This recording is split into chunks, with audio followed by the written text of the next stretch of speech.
next on the list, we got REN. All right. We took a little quick look at that, and Mike, Crypto Papi, was not too excited about that. Yeah, I wanted him to remove it from the list of technical analysis. But hey, that one is very popular on YouTube still. Wow. Yeah, exactly. So people are looking for answers. True, true. All right, you ready? All right, I'm ready. Next on the list, we got REN. We're going to be doing some technical analysis on that, and Crypto Papi is going to take over from here. All right, let's just zoom out and look at REN, and let me show you why I'm not a huge fan of it. Is because of this. Look how high this wick and candle bodies were. $1.41, $1.21, and all we've been doing is just continuing to the downside. We try to have some rallies to the upside, dead cat bounces, whatever you would like to call them. And then you could see here we've just been in a sideways movement to the downside since, I would say really since we broke below here, since May 9th, 2022.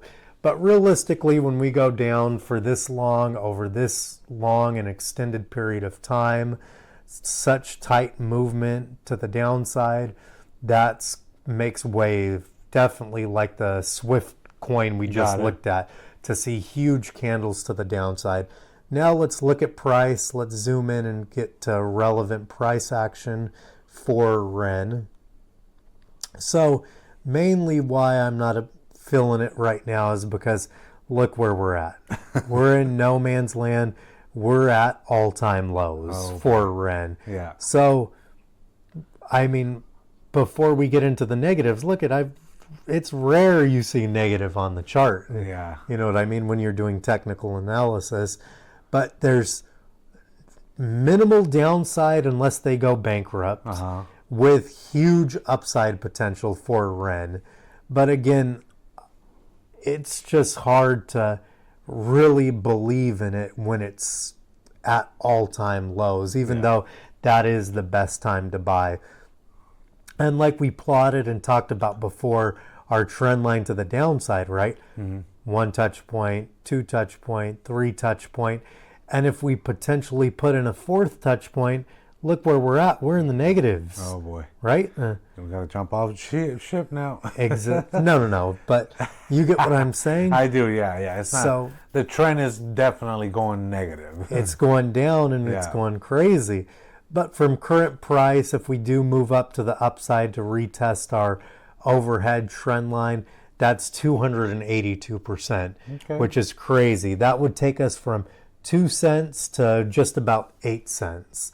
So REN, when it moves, it's going to move, right? Yeah. Because you could see this movement here. Yeah. You see these movements here. We just haven't put one of those in for a while. And the thing is, the next time we do that with REN is we can't come back. We need to break above this trend line to the downside, which is acting as resistance.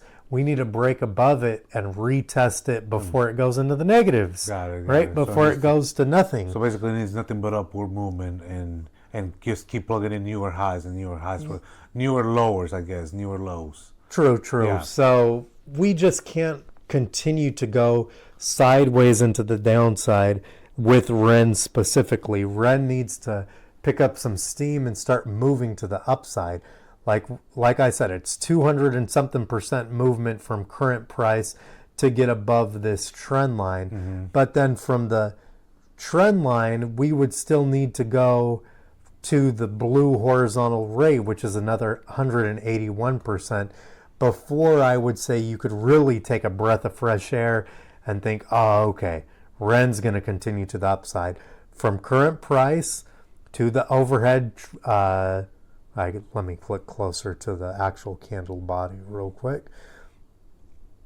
So from roughly current price to the overhead trend line, 272%. From current price to the blue horizontal ray, 975%. So, and just look at that here. Can't you just imagine a couple green candles, a little rejections, right? Continuing to the upside, that wouldn't look like anything crazy. And that's almost 1,000% movement. So, excuse me, REN has great potential, but it's just been sideways and so low for so long that, I mean, it's hard for me to even do technical analysis on REN and everything that happened to them with FTX, with Alameda Company or whatever it's called. Because they were bought out by Sam Bankman-Fried, and just having a bad reputation on them, bringing down the entire crypto market with them almost, and then them being involved with them. To be fair to them, I think they did kind of get away from that. So I'm sure now they're struggling financially. Basically, FTX screwed them over, right? They screw a lot of people over. So remember, still in a bull market sentiment. We'll see how things go. Some people say, oh, it's over, but we still got this whole year. Bitcoin keeps plugging in new highs, and then Ethereum starts actually plugging a new high. And who knows, right? The market could just turn completely sideways and go all the way up. That's the thing. When people are the most down, the most negative on the market, that's when things change. And also, it works the opposite way. When people are super excited, nothing's going to stop the market, and then things change too. So, amen. Anyways, that was REN.